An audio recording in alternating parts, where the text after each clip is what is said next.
चामराजपेट के एमएलए रियासती वजीर जमीर अहमद खान ने आज चामराजपेट का दौरा किया। हालिया दिनों में गैस सिलेंडर ब्लास्ट की वजह से मुतासरीन खानदान से उन्होंने मुलाकात की। इस मौके पर 5 खानदानों को फी खानदान 2 लाख रुपये अपनी जानिब से उन्होंने मदद की। 5 खानदानों को तकरीबन 10 लाख रुपये उन्होंने दिए।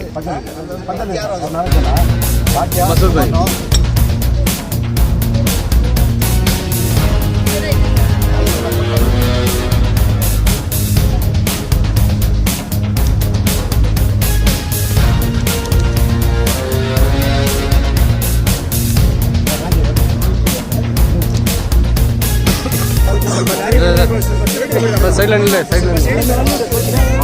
कमल भाई संपत्ति ಮೇಲೆ कमल भाई ಯಾರು ಇಟ್ಕೊಂಡು ಮಾಡ್ಕೊಳ್ತಾರೆ ಗಲಾಟೆ ಮಾಡ್ಕೊಳ್ಬಾರ್ದು ಇದೆಲ್ಲ ಕೆಟ್ಟ ಹಾಕ್ಸ್ಕೊಳ್ತೀರಾ